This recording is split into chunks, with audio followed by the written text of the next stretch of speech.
Alright, today we're going to be taking a look at this holster here. This is the Safariland SafariVault Holster. If you know the history of Safariland holsters, they started with the 6000 series, at least as their main model that really grew in popularity, and these are really a tried and true model. There's a reason they still continue to release many variations of the 6000 series today. I don't have one here, but they moved to the 7000 series, and these saw some issues with strength and durability, and while they might have been cheaper to produce, and there are a lot out there, they haven't really caught on the same way. When this came out, the SafariVault holster, it was supposed to be the next new big thing in duty holsters, and it hits a lot of things right, but there's kind of one major thing that has stopped this from catching on, and we'll talk about it later. I think it's been addressed in different models. But let's dive into a lot of the things this did right, how it improved, and what you should get if you're looking for it. So first and foremost, this is about the strongest holster you can get. Again, comparing to the 6000 series, this is known for being a strong holster, but you can certainly squeeze this at the top at least. I don't think that matters, but this one, you really can barely get this to flex, pushing on it pretty hard. So this is easily going to be probably the strongest holster you can buy. And if you care about both protecting your firearm and the retention that will go along with being able to make sure this isn't going to flex, this is going to hit that for sure. One of the other changes they have made is to widen the nub right here. Unlike the 6000 series that people often modify, this has a nice big positive surface to it, and while you can modify it, it's plenty big to activate. You can get to it just fine. You'll notice that it does have the SLS hood here, and you can get models in both ALS only or ALS and SLS, as this has here. It works the exact same way as any of the other SLS models. Push down and forward, and then pull back on the ALS to release. It also has this optional and removable hood to protect the optic. This is mostly to keep dirt and debris out. It's not really what I would consider a guard of any sort, but does keep that out of there. And you'll notice too that this is a very big cavity, so this fits large optics such as the SRO or the RMR HD just fine, including those that stick out in front of the optic plate a bit. That can be a problem with other versions, not so in this one. If you flip it around here, you'll notice that there is a little magnetic symbol. And the idea here is that a little magnet guides the firearm barrel or slide into the bottom of the holster.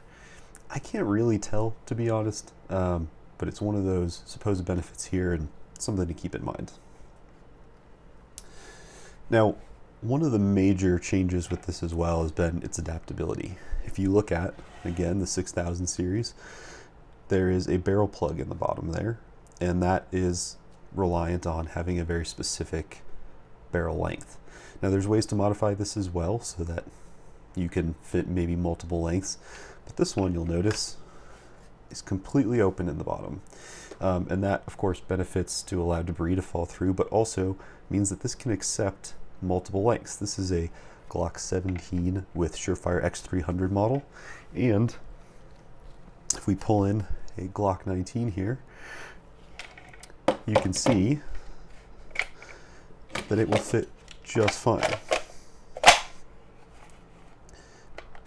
It is very secure, it's not coming out, and it doesn't rely on hitting a barrel plug at the bottom. Also, even though, if you notice, there's a cradle at the bottom for a light, this light was short, right? It doesn't go all the way in. But if we take it off here,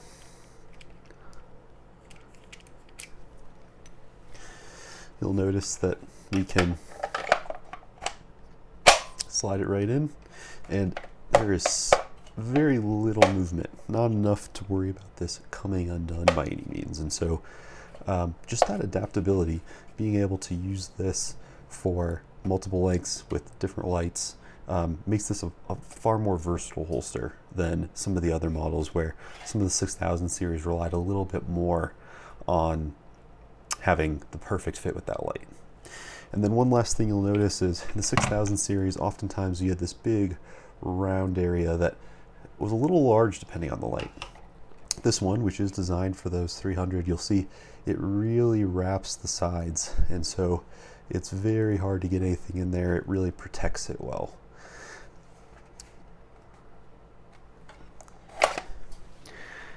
So as we get to the overview here, the question is going to be, why isn't this everywhere? Why hasn't this caught on? And I think there's one major reason. You might be able to see it here, and that is the bulk. Side by side, you'll notice this one's a little wider.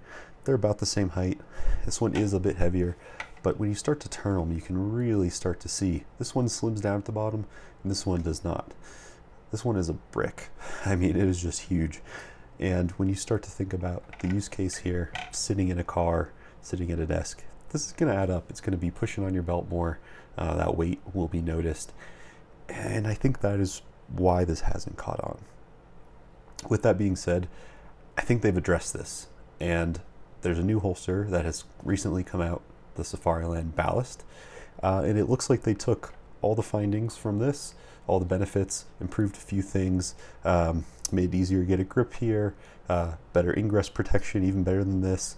But have slimmed down, especially near the bottom where it's not as necessary, and assuming it's just as durable, made the best combination of the two. I'm hoping they come out with that for Smith & Wesson soon, so I could try it out. But let me know what you think. If you have experience with the Vault and you think that this is a better option, let me know. Or if you have experience with the Ballast and want to tell me how that is, let me know in the comments. Questions, comments, leave them.